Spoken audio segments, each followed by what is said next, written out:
Hello everyone, Mike the MC, bringing you the self-care video. I'm going to share with you number 196 of the Catechism, connecting this right now with 195, because I think this is like a two-parter, a 1 and a 2. But with 196, I kind of alluded to it a little bit with the Arianism that was attacking the Catholic perspective in the 300s, right, with those councils as having the Nicene Creed, and then how it led to the East and the West, and how another split occurred later on in the church.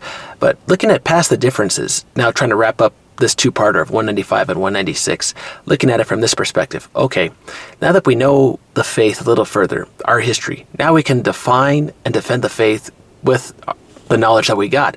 But how do you use that knowledge to defend yourself in different areas of your life? And so we'll look at that from that perspective a little further in the video, and then I'll share with you, with the Catholic perspective, how knowing your history really helps yourself with the faith and keeping your vision forward as far as aiming for heaven with everybody in mind. So let me share with you number 196, and we'll go further.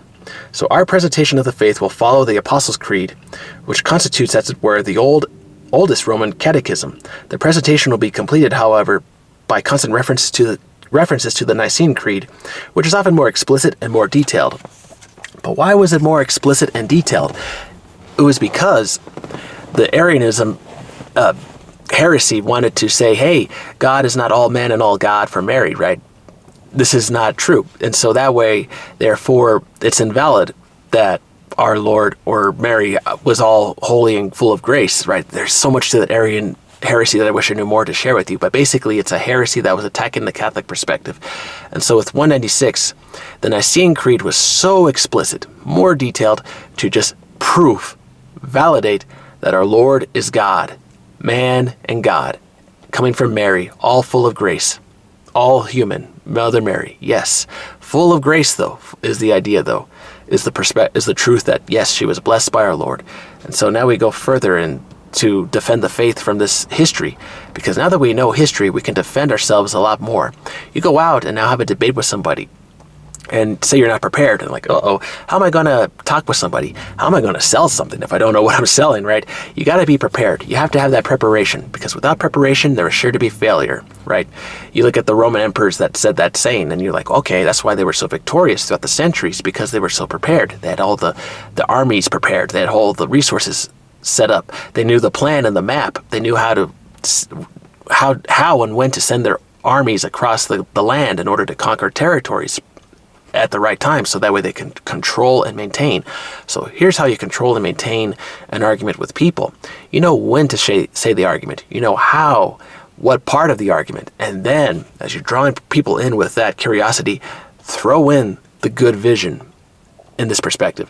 Throw in the vision that, hey, now that we believe that we are made from a loving creator, we can aim for heaven. We can aim for something greater, because you and I, from this proof, we're made for something more. It's more than just winning an argument. For golly, what's the point of winning if there's no prize at the end of this line, right? No prize at the end of the tunnel. The prize is you and I were made out of love. Okay, and then these creeds are meant to help nourish that faith, to inspire it, and for people who hear it to really be uplifted, to recognize, hey, throughout all these centuries of the Catholic perspective, there is a hope with that mission, this vision. I'm going to ride with it, ride it in love, and see if I could take other people with me. And that is a beautiful perspective to keep in mind. And so keep this in mind when you're trying to lead your families, your businesses, the people you're in charge of, your employees.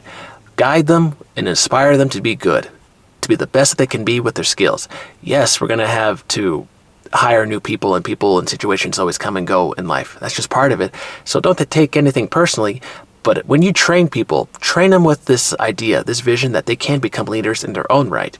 That is a hopeful vision for your employees. And I hope if I have the opportunity to lead several businesses with employees to help them become leaders in their own right, to spread the evangelization to help other people across the states, the countries, that would be wonderful. And that would be the legacy that I'd like to leave behind, that I was a good role model for people, and they took care of their families, etc., as well, teaching them the skills, and then to share those skills with their families.